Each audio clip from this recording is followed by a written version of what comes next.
하나님 말씀 함께 보시겠습니다. 고린도후서 3장 1절부터 18절 그리고 4장 7절부터 16절 말씀입니다. 고린도후서 3장 1절부터 3절 먼저 읽어드리겠습니다. 우리가 다시 자천하기를 시작하겠느냐? 우리가 어찌 다른 사람처럼 추천서를 너희에게 붙이거나 혹은 너희에게 받거나 할 필요가 있느냐? 너희는 우리의 편지라 우리 마음에서 곧 무사람이 알고 읽는 바라. 너희는 우리로 말미암아 나타난 그리스도의 편지니 이는 먹으로 쓴 것이 아니요 오직 살아계신 하나님의 영으로 쓴 것이며 또 돌판에 쓴 것이 아니요 오직 육의 마음판에 쓴 것이라. 우리는 모세가 이스라엘 자손들에게 장차 없어질 것의 결국을 주목하지 못하게 하려고 그 수건을 그 얼굴에 쓴 것 같이 아니하노라. 그러나 그들의 마음이 완고하여서 오늘까지도 구약을 읽을 때 그 수건이 벗겨지지 아니하고 있으니 그 수건은 그리스도 안에서 없어질 것이라. 오늘까지 모세의 글을 읽을 때 그 수건이 그 마음을 덮었도다. 그러나 언제든지 주께로 돌아가면 그 수건이 벗겨지리라. 주는 영이시니 주의 영이 계신 곳에는 자유가 있느니라. 우리가 다 수건을 벗은 얼굴로 거울을 보는 것 같이 주의 영광을 보매 그와 같은 형상으로 변화하여 영광에서 영광에 이르니 곧 주의 영으로 말미암음이니라. 4장 7절부터 말씀 읽어드리겠습니다. 우리가 이 보배를 질그릇에 가졌으니 이는 심히 큰 능력을 하나님께 있고 우리에게 있지 아니함을 알게 하려 함이라. 우리가 사방으로 우겨쌈을 당하여도 쌓이지 아니하며 답답한 일을 당하여도 낙심하지 아니하며 박해를 받아도 버림받지 아니하며 거꾸러뜨림을 당하여도 망하지 아니하고 우리가 항상 예수의 죽음을 몸에 짊어지면 예수의 생명이 또한 우리 몸에 나타나게 하려 함이라. 우리 살아있는 자가 항상 예수를 위하여 죽음에 넘겨지면 예수의 능력이 또한 우리 죽을 육체에 나타나게 하려 함이라. 그런즉 사망은 우리 안에서 역사하고 생명은 너희 안에서 역사하느니라. 기록된 바 내가 믿었으므로 말하였다 한 것 같이 우리가 같은 믿음의 마음을 가졌으니 우리도 믿었으므로 또한 말하노라. 주 예수를 달리 살리시니가 예수와 함께 우리도 다시 살리사 너희와 함께 그 앞에 서게 하실 줄을 아노라.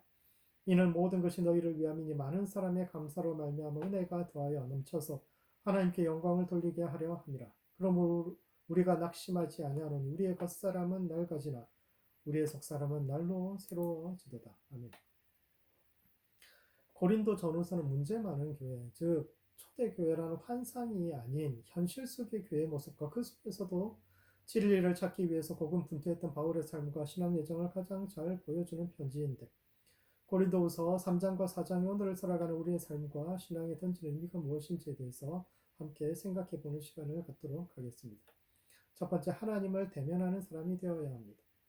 바울은 추천장을 요구하는 사람들에게 너희가 나의 추천장이라고 말하는데 이는 첫 번째, 다른 사람이 추천장을 가진 사람이 아니라 우리 스스로 추천장이 되어야 합니다. 공개 채용이라는 제도가 생기기 전까지 모든 인재 채용은 아는 사람, 즉 지인의 추천에 의해 이루어졌습니다. 기업이든 국가든 모든 집단은 아는 사람이 아는 사람이라는 추천으로 사람을 뽑았고 그래서 학연, 지연 등과 같은 인맥이 중요했습니다. 공개 채용으로 들어온 사람들은 능력은 검증되었을지 몰라도 인간관계에 대한 부채의식이 없기 때문에 누군가의 소개로 온 것이 아니기 때문에 더 나은 대우를 해주는 곳을 언제든지 옮겨갈 수 있는 단점이 있기 때문에 서로 간의 결속력이 중요하거나 처음 출발하는 핵심 그룹을 형성할 때는 지금도 추천에 의해 사람을 뽑는 경우가 많습니다. 교회는 어떤 단체보다도 카리스마에 의해서 지도자의 카리스마에 의해 움직이는 집단이기 때문에 지금도 명망 있는 목사님의 추천서가 큰 영향력을 발휘하는데 이는 바울 시대도 마찬가지였습니다. 지금이야 바울이 기독교를 대표하는 2000년을 통틀어서도 기독교를 대표하는 몇 명의 인물 속에 꼽히지만 당대의 바울은 그 시대의 바울은 비주류에 속한 인물이었죠. 그는 예수님께서 직접 가르치신 12제자나 오순절 마가의 다락방에서 성령을 받을 때 함께 있었던 120명에 속하지 않았고 그들이 키워낸 제자 그룹에도 들지 않았습니다. 오히려 그는 교회를 핍박하다가 회심한 특이한 경우로 개인적인 체험이나 율법 교사로서의 능력은 검증되었지만 교회 내에서 인맥은 전혀 없는 전형적인 아웃사이더 같은 사람입니다.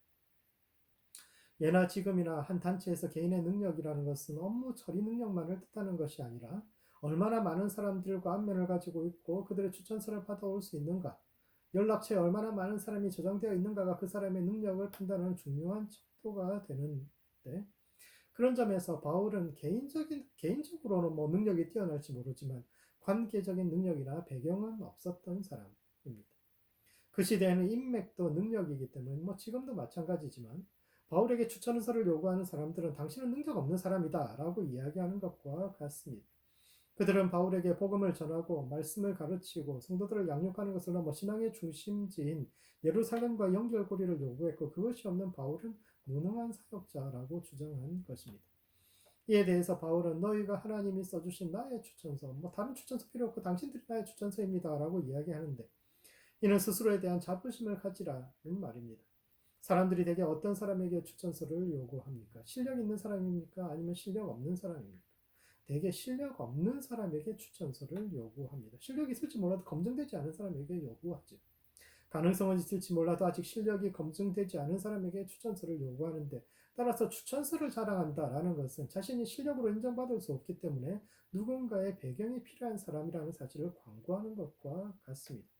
그리고 추천서를 요구한다는 것도 스스로는 그 사람을 제대로 판단할 역량이 없기 때문에 보다 권위를 가진 다른 누군가의 판단을 빌리는 것이요. 이것을 통해서 문제가 생겼을 때 자기에게 책임을 부인하는 것이며 이는 스스로 중심이 아닌 변방에 거하는 사람이라는 사실을 자처하는 것입니다. 그래서 바울은 우리가 하나님의 추천장이다. 그것도 돌에 쓰여진 것이 아니라 마음에 쓰여진 하나님의 영으로 직접 쓴 추천장이라고 말하는데 이것은 추천장을 가진 사람이 아니라 오히려 추천장이 되라. 스스로 중심이 되고 실력으로 장애를 극복하라. 라는 의미, 격려인 셈입니다. 당시 고린도 교회 사람들 중에서 추천서를 가지고 다니는 사람이 몇이나 되었겠습니까? 아마도 대부분의 사람은 추천서를 구경도 못 해본 사람들일 겁니다. 그들은 옆집 아저씨나 뒷집 아주머니가 말로 전하는 소개장 정도는 받아보았을지 몰라도 이름 있는 사람이 정식으로 문서를 쓰고 본인의 사인이나 인장을 찍어준 정식 추천서는 본 적도 없는 사람들일 겁니다. 그들 대부분은 추천장을 받을 수 없는 사람이요. 그래서 그들은 스스로를 삼류라고 생각했는데 이는 신앙에 있어서도 마찬가지입니다. 그들은 예루살렘은 중심이고 인류고 자신들의 실력 없는 바울에게서 배운 삼류신앙이라고 생각했는데 바울은 그렇지 않다고 말하는 겁니다. 하나님께서 예루살렘 사람들만 특별히 만나주시는 것이 아니라 지금 이곳에서도 하나님은 한 사람 한 사람의 마음판에 직접 추천서를 써주고 계신다라는 의미죠. 두 번째, 따라서 직접 하나님을 대면하는 신앙 습관을 가져야 합니다. 모세는 시내산에서 두 번에 걸쳐 40일 금식을 하면서 하나님께로부터 10계명 돌판을 받아 백성들에게 돌아왔는데 그때 그의 얼굴에 빛이 났습니다. 우리가 흔히 아우라라고 말하는 성자들의 얼굴 위에 비치는 빛나는 영광이 그에게 있었습니다. 성경에 따르면 그때 사람들은 감히 그 얼굴을 직접 쳐다볼 수가 없어서 모세는 수건 즉 베일로 자신의 얼굴을 가렸는데 이를 유대인들은 백성들이 어리석었기 때문이다 라고 풀이합니다. 모세의 얼굴이 빛이 난 이유는 하나님의 영광이 그 위에 함께했기 때문인데 일반 백성들은 그 빛을 감히 직접 바라볼 수 없습니다. 하나님의 영광을 히브리어로 셰키나라고 하는데 구약에서 하나님의 얼굴을 대면했던 사람들이 다 죽었던 데서도 알 수 있듯이 일반 사람들은 거룩한 하나님과 그 진리의 빛을 영광을 직접 대면할 수 없기 때문에 모세가 베일을 쓴 겁니다. 혹시 이 빛을 보고 사람들이 죽을지도 모르니까 스스로 베일을 써준 거죠. 하나님의 진리와 비밀은 너무나도 심오한 것이기 때문에 어리석은 백성들이 오해할 소지가 있어서 모세가 그것을 해석할 자격이 없는 사람들 앞에서는 베일을 씀으로써 그 영광을 감추었으며 그 후 소수의 제자들을 불러서 베일에 감추어진 비밀을 가르쳤다라고 랍비들이 이야기합니다. 고린도 교회 일부 신자들이 교회 안에서도 추천서가 중요하다고 생각한 이유도 바울에게 그런 추천서가 있느냐라고 물어보았던 이유도 모세가 베일로 얼굴을 가린 후에 소수의 제자들에게 그 비밀을 가르친 것과 같이 성경에 감추어진 비밀은 정통으로 알고 있는 사람들로부터 계승되고 그것을 배워야 제대로 신앙생활을 할 수 있다고 믿었기 때문입니다. 그러나 바울은 하나님의 영광을 직접 보여주지 않고 베일을 썼던 것은 오히려 모세의 실수라고 주장합니다. 유대인들은 모세의 베일이 권위를 상징한다고 생각해서 모세와 백성 사이 넘을 수 없는 구분선을 만들고 그 베일 너머의 지식은 배운 자신들만 영적 신비를 해석할 수 있다고 주장해서 해석의 권위를 독점하고 백성들로 하여금 하나님의 영광을 직접 대면하지 못하게 했지만 예수님께서 이 땅에 오신 것은 그 수건을 없애고 모든 사람이 하나님의 영광을 직접 대면하기 위해서 오셨다라는 것입니다. 성경에는 하나님의 숨겨진 비밀이 있으며 그 비밀은 소수의 전승자들에게만 전해진다는 그러한 주장은 종교 엘리트들이 자신들의 권력과 기득권을 지키기 위해서 자주 사용하는 방식인데 바울은 오히려 그러한 주장을 깨뜨리고 우리 모두 직접 하나님을 만나야 한다라고 주장합니다. 그러므로 변방의식에서 벗어나야 합니다. 하나님은 예루살렘의 큰 교회에만 계시는 것이 아니라 시골 고린도의 작은 교회에도 계시는 분입니다. 성령은 사도들이 사역하고 유명한 사람들이 사역하고 좋은 프로그램을 갖춘 교회에만 계시는 것이 아니라 지금 이곳에 우리와 함께 계시는데 그 주님과 얼굴을 대면하고 마음 깊은 곳에 있는 것을 함께 나누는 모든 성도들 되시기 바랍니다. 두 번째, 질그릇 속에 담긴 보배 같은 사람이 되어야 합니다. 바울은 스스로를 추천서도 없는 변방에 보잘것없는 사람이라고 생각하는 이들에게 너희는 질그릇 속에 감추어진 보배요 겉사람이 낡아질수록 속사람은 숙성되는 포도주와 같은 인생이다 라고 그들을 격려하고 있는데, 이는 첫 번째, 질그릇이야말로 우리의 인생이 숙성될 수 있는 유일한 그릇입니다. 질그릇은 옛날부터 가장 흔하고 값싼 재료를 뜻합니다. 도시화된 현대 사회에서는 진흙을 찾기가 쉽지 않지만 고대 사회에서 어디서나 찾을 수 있는 것이 진흙이요 그것을 이겨서 적당한 그늘에 말리기만 하면 그릇이 됩니다. 지금도 인도 북부 같은 곳에 가보면 150원, 170원 하는 그런 짜이 한 잔을 시키면 진흙으로 만든 컵에 따라주는데 마시고 나면 컵을 바닥에 깨뜨려서 버리는 곳이 많습니다. 유리컵처럼 비싼 컵은 깨끗이 씻어서 다시 쓰지만 질그릇은 언제든지 만들 수 있기 때문에 한 번 버리고 쓰는 흔하디 흔한 그릇입니다. 그런데 재미있는 것은 포도주를 숙성시킬 때는 이 질그릇에 담가둔다는 겁니다.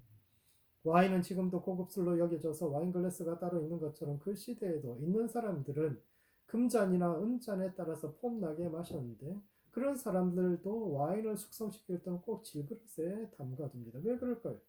비싼 포도주 한 병에 뭐 엄청난 가격을 하는 그런 포도주면은 숙성시킬 때도 비싼 금 항아리나 은 항아리에 담아두면 될 것을 왜 값싼 질그릇에 담아둘까요? 왜냐하면 금 항아리나 은 항아리에서는 포도주가 숙성되지 않기 때문이죠. 와인은 화려하고 아름다운 세공이 되어 있는 금잔과 은잔에서는 숙성되지 않고 오히려 가장 싸고 흔한 질그릇 속에서만 숙성되는데 바울은 이를 신앙생활에 비유합니다. 원래 질그릇 속에 담긴 보배라는 말은 인간을 비유하는 표현입니다. 사람은 흙이라는 그릇에 하나님의 영이라는 보배가 담겨 있는 존재입니다. 그런데 왜 하나님은 당신의 영을 질그릇 속에 담으셨을까요? 다이아몬드나 금이나 은 같은 귀금속 속에, 그런 육체 속에 당신의 영을 넣는 것이 낫지 않았을까요? 우리 몸이 다이아몬드나 아주 좋은 귀금속으로 만들어져 있다고 생각해 보십시오. 얼마나 화려하고 빛이 나고 그러겠습니까? 내용물도 중요하지만 그것을 담는 포장지도 그만큼 중요하지 않습니까? 어떤 그릇에 담아내느냐에 따라서 같은 내용물도 천차만별로 다른 취급을 받는데 왜 하나님은 영이라는 기가 막힌 내용물을 흙이라는 보잘것없는 포장지 속에 담으셨습니까? 이 표현은 세상과 믿음의 인생을 보는 관점이 다르다라는 것을 보여주는 겁니다. 세상은 타고난 수저가 인생을 결정한다고 믿기 때문에 힘써서 우리가 금수저도 되고 다이아몬드 수저가 되어야 하고 아무것도 없는 흙수저는 비참한 인생을 살 수밖에 없다고 믿지만 신앙은 흙수저야말로 인생과 신앙이 숙성되어 가는 과정임을 이야기합니다. 그 흙으로 만든 그릇 속에 있어야만 인생이 숙성된다라는 겁니다. 바울이 살았던 그리스 로마 문화는 자기 피아를 장려하는 문화입니다. 동양에서의 미덕은 스스로를 감추고 남이 알아주기를 기다려야 합니다. 날카로운 송곳은 주머니 속에 감추어둬도 튀어나오기 마련인 것처럼 인재는 아무리 스스로를 감추려 해도 사람들이 먼저 알아보기 때문에 먼저 나서서 내가 인재요 하는 것은 오히려 자신의 부족함을 드러내는 것이라고 생각합니다. 그러나 서양 문화는 우리와는 정반대입니다. 서양 문화는 자기를 알리고 포장하는 것이 당연하고 오히려 그것을 장려하죠. 왜냐하면 사람의 그릇은 정해져 있는 것이 아니라 자기가 사람을 만들어준다고 생각하기 때문입니다. 인재는 세상에서 한 걸음 떨어져서 도나 닦으면서 그릇을 끼워서 어느 날 완성체로 짠 하고 나타나는 것이 아니라 도전해서 큰 책임을 맡고 때로는 실패해가면서 커져가는 것이기 때문에 적극적으로 자기를 알리고 자기 자리를 찾아가는 사람이야말로 오히려 진취적이고 도전적인 인물이라고 여깁니다. 그런 점에서 그렇다고 이 두 가지가 어느 것이 좋고 나쁘다라는 것이 아니죠. 그런 점에서 히브리 문화는 동양 문화에 가깝고 헬라 문화는 서양 문화에 가까운데 고린도 교회는 지역적으로는 헬라에 속하지만 교회라는 틀 자체가 히브리 문화의 영향력 아래에 있기 때문에 교회 안에도 두 종류의 지도자들이 있었는데 적극적으로 자신의 경력과 영적 체험을 자랑하면서 내가 지도자로서 자격이 있음을 주장하는 이들을 향해서 바울은 오히려 질그릇 속에 담긴 보배 같은 신앙을 주장합니다. 왜냐하면 고린도 교인 대다수는 그렇게 뛰어난 사람들이 아니고 추천장을 가지고 있는 사람들이 아니거든요. 고린도 교회 다수는 추천서는 구경도 못 해본 사람들이요 스스로 질그릇 같은 존재. 나는 한 사람이야. 나 어디에나 있는 사람이야. 뭐 나 아무것도 아닌 존재야. 라고 생각하고 있지만 바울은 그들이야말로 당신들이야말로 하나님의 보배를 담고 있는 그릇이요 인생과 신앙은 질그릇 속에서만 숙성되어 갈 수 있음을 이야기합니다. 우리가 살아가고 있는 지금 이곳이 하나님의 공간이요 지금이 은혜의 시간임을 그들 각자 한 사람 한 사람에게 이야기해 주는 것이죠. 두 번째, 그래서 질그릇 속에 담긴 보배는 시간이 갈수록 향기가 짙어집니다. 우리의 겉사람은 시간이 갈수록 낡아지는 것이 당연합니다. 주름도 늘고 흰머리도 생기고 근력도 시간 지나갈수록 떨어지죠. 어르신들이 입버릇처럼 하는 말이 한 해 한 해가 다르다라는 말입니다. 그리고 일반적으로는 겉사람이 약해져감에 따라서 속사람도 낡아지는 것이 당연합니다. 건전한 신체에 건전한 정신이 드는 것처럼 몸이 약해지면 정신도 나약해지는 것이 당연하죠. 나이가 들면 아이가 된다는 말도 있습니다. 시부모님을 모시고 살았던 저희 고모님이 하시던 말씀이 애들 아이스크림 안 사도 어르신 아이스크림 꼭 사야 한다라는 그런 말을 해주신 적이 있습니다. 이전에는 안 그러시던 분들이 나이 들수록 사소한 일에도 얘들이 나를 무시하나 이렇게 생각하시고 노염이 점점 많아져서 모시기가 점점 조심스러웠다라는 이야기를 하는데 아마도 나이도 들고 건강도 나빠지고 그러니까 삶의 반경도 줄어들고 가정과 세상의 중심에서 점점 밀려나고 있다는 생각이 드니까 점점 세상을 보는 시야가 좁아지고 편협해지고 뭐 그런 것이 당연. 그러니까 나를 무시하는 것이 아니냐 이렇게 생각하고 그게 이제 드러나는 것이 당연하죠. 그러나 바울은 믿음으로 사는 삶은 나이 들수록 겉사람은 점점 낡아지지만 우리의 속사람은 오히려 새로워지는 길이라고 이야기하는데 이는 마치 질그릇 속에 포도주가 숙성되는 것과 같습니다. 질그릇은 시간이 갈수록 점점 사가지고 형편없는 모습으로 변합니다. 세월 지나도 변하지 않는 금이나 은과는 달리 질그릇은 뭐 다 같이 모아놓으면 1년 지나느냐 2년 지나느냐에 따라서 그릇의 차이가 나고 점점 사가지지만 그 시간에 비례해서 그 속에 담겨있는 포도주의 향기는 짙어지는데 이와 같이 고난이라는 효소와 함께 버무려지는 우리의 인생도 시간이 지남에 따라서 우리 자신도 모르는 사이에 조금씩 숙성해 가는 겁니다. 우리가 보기에는 우리 겉사람이 점점 형편 없어지는 것처럼 보일지 모르지만 하나님 보시기에는 3년 숙성된 사람, 5년 숙성된 사람 이게 달리 보이는 거죠. 인터넷에서 본 이야기 중 이런 이야기가 있습니다. 중학생들이 초등학교 들어간 아이를 보면서 말합니다. 좋은 때다. 고등학생이 그 중학생을 보면서 이야기합니다. 저 때가 좋았지. 사회초년생이 대학생을 보면서 말합니다. 학교 다닐 때가 좋았지. 40대가 20대를 보면서 젊었을 때가 좋았지 하고 70대는 60대를 보면서 건강할 때가 좋았지 라고 이야기합니다. 그래서 이 모든 이야기들을 종합해 보면 두 가지 결론이 나오는데 인생이 좋지 않은 때는 한 번도 없었다라는 것과 그럼에도 불구하고 지금이 좋다고 느낀 적 역시 한 번도 없었다라는 겁니다. 그때가 좋았지라고 말하는 것은 현재는 좋지 않다는 것이요. 이와 같이 살아가는 모든 현재는 늘 고통스럽지만 또 지나고 나면 다 그렇게 나쁘지는 않았다고 느끼는데 그렇다면 뭐가 진실일까요? 인생은 늘 좋았는데 내가 욕심이 많아서 그 욕심에 차지하는 현재를 보면서 고통스럽게 느꼈던 걸까요? 아니면 인생은 늘 나빴는데 지나고 나면 그것을 잊어버린 내 기억력이 문제일까요? 진실은 뭐 삶이 생각보다 나쁘지 않다라는 것과 하나님께서 질그릇 속에 우리 인생을 담아두신 것은 우리가 미워서가 아니라 우리를 향해 최선을 다하고 있음을 보여주시는 겁니다. 그러므로 질그릇이 아닌 그 속에서 보물로 숙성해가는 우리의 영혼과 삶을 바라보는 성도들 되시기 바랍니다.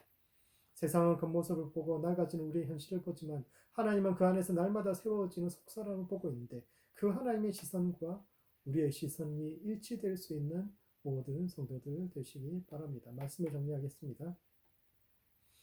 고린도후서 3장과 4장은 추천서를 둘러싼 바울과 그 반대편에 있는 사람들과의 논쟁을 담고 있는데 첫 번째 추천서를 받는 사람이 아니라 스스로 추천서가 되는 성도들 되시기 바랍니다. 세상은 추천서를 자랑하고 인맥을 자랑하지만 정말 필요한 것, 세상이 정말 원하는 것은 실력 있는 사람인데 변방의식에서 벗어나서 직업에서나 영적 영역에서 진짜 실력을 갖춘 성도들 되시기 바랍니다. 두 번째, 질그릇 속에 담긴 보배 같은 인생 되시기 바랍니다. 가장 비싼 와인도 금그릇이나 은그릇이 아닌 질그릇 속에서는 숙성이 되는데 낡아지는 우리 겉모습과 달리 날마다 속사람은 새로워지는 모든 성도들 되시기 바랍니다. 기도하시겠습니다. 기도하실 때는 질그릇 속에 담긴 보배와 같은 성도와 교회 될 수 있도록 스스로를 위해서 기도하시겠습니다. 낡아지는 겉모습에 집중하는 것이 아니라 변화되어가는 우리 자신의 속사람에 집중하고 인생과 세상의 본질을 볼 수 있도록 우리 자신을 위해서 기도하시고 두 번째, 추천서를 자랑하는 것이 아니라 스스로 추천서 되는 교회와 성도 될 수 있도록 서로를 위해서 기도합시다. 이 시대에 하나님이 찾으시는 사람, 영적으로나 세상적으로나 실력 있는 성도와 교회 될 수 있도록 서로를 위해서 함께 기도하시겠습니다.